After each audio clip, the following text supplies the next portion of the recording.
Hello and welcome to Chapter 9 on area. We'll be looking at polygons and calculating the area of them. Some of this will be review from what we've had earlier in this chapter, in this book.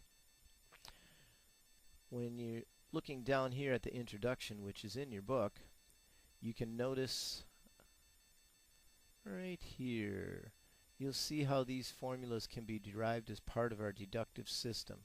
We'll be doing some proofs and proving the different theorems that we've been using a while.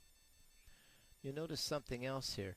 That area that we're studying in this chapter, useful to others in different fields. People who never took a course in geometry, perhaps, will end up using geometry and specific area.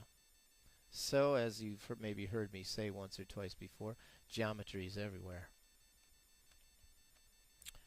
This is a fun kind of a fun, interesting problem here. It's the vanishing leprechaun problem.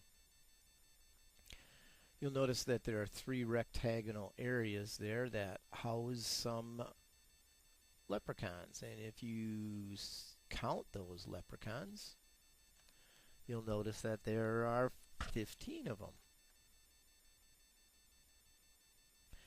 But if I take those three rectangular pieces and rearrange them in this way, it's pretty clear you have to have the exact same area there because I've got the same three rectangular shapes.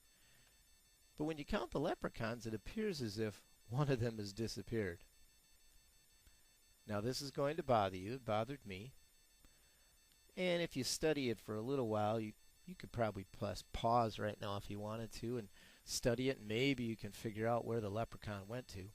Obviously, he's not gone because we have those same three rectangular pieces. We're going to use the United States to study area here a little bit. And would the area of these states be easy to calculate is the question I'd ask you. So if you look at them here, this would not be very easy. Not using any of the formulas, Arkansas would be difficult. Texas, maybe you're pointing to Alaska up here, probably not that easy. If we're up to you, which state would you want to try to calculate? Which would be the easiest? Maybe Colorado or Wyoming? Maybe that's your thought. Well, let's take a look at this state. And why would you say that? Oh, let me get those out of your way there. What would make the area of this state easier than the other ones that we were looking at? Well, you can see right off the bat that the shape is a rectangle. And you remember from earlier this year, if we take the length of a rectangle and multiply it by its width, we get the area. By the way, a symbol that you can use. So, yeah, pretty easy to find the area there. Maybe some of you thought Utah wouldn't be too bad. But before we get to Utah, we got to clear one thing up. We would call this a polygon. Maybe you remember the definition of a polygon. A set of segments that intersect two other segments at exactly their endpoints. And of course, it has to be in the same plane. So there's a polygon, but this is another figure we need to recognize. It's a polygonal region. You could probably guess the difference. Here's the way your book describes it. By a polygonal region, we mean the union of a polygon and its interior. So in the polygon, we're only talking about the segments, nothing else. Nothing on the outside, nothing on the inside, just the segments. You couldn't very well find the area of a polygon because it's just segments. A polygonal region, however, is the union. So you have the polygon itself and the interior of the polygon. So when you take those two things together, we call that the polygonal region.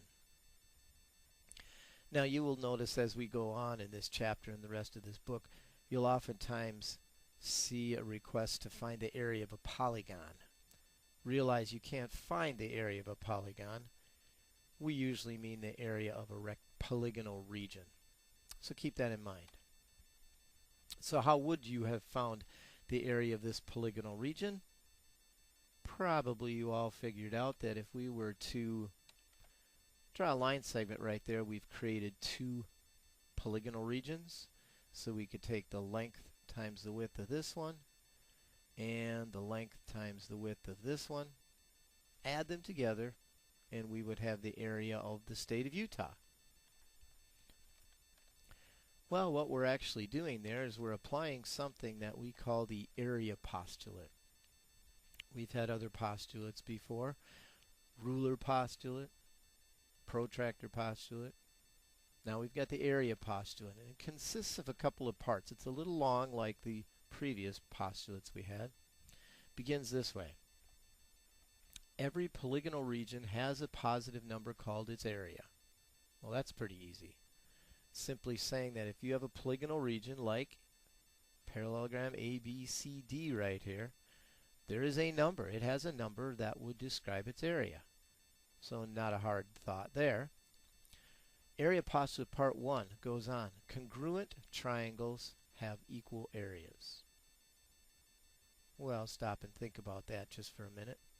If you remember what congruent means, a correspondence between their vertices, A, B, C, and then probably start with C, D, A. In other words, if you line those two triangles up, they'd be exactly the same size and shape. Their corresponding parts are equal. Or if you remember, we said C, P, C, T, E. Corresponding parts of congruent triangles are equal. It seems to make sense that if the triangles are congruent, their areas are going to be equal. So that's area postulate part 1. Area postulate part 2 says the area of a polygonal region is equal to the sum of the areas of its non-overlapping parts. Well, I think that makes sense. The sum of the areas of the parts. So if you find the area of this part, you'd have the area of the entire figure. He doesn't usually waste words, so the word non-overlapping must be important, and I think you could probably figure that out. What if, for instance, I were to draw in this segment, kind of a squiggly one there. So now, would it be fair to say that the area of this polygonal region is this area of that shape and the area of that triangle and the area of this triangle right here? And that, no, it wouldn't, because they'd be overlapping. You'd be counting some of the interior twice. So, area postulate, parts 1 and 2. Every polygonal region has a positive number called its area such that congruent triangles have equal areas, and the area of a polygonal region is equal to the sum of the areas of its non-overlapping parts. So just another look at this figure. Which triangles are congruent? Well, they appear congruent, and if we knew that it was a parallelogram, then you would be able to say for sure, because opposite sides would be equal. And reflexively, AC to itself, so you'd have congruence by side, side, side. So yes, you could say that because they're congruent, the area of triangle ABC, up here, has to be equal to the area of triangle CDA. That's area postulate part 1. According to the area postulate, how would you find the area of this entire polygon?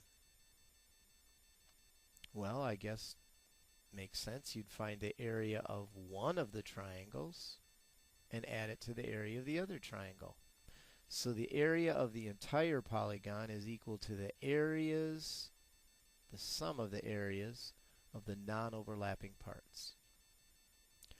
So let's apply the area postulate to finding the area of a slightly irregular shaped state, that of Rhode Island. This would be a good example of the area postulate. How would you go about it? Well, the area postulate of Rhode Island, if it's divided up in the way it is here in our picture, you simply find the area of each of those non-overlapping parts, you would have the area of Rhode Island. Your assignment will be posted in Gradebook Wizard, and you should get started on it now, tonight, so that in class tomorrow you can ask some questions. All right, work hard.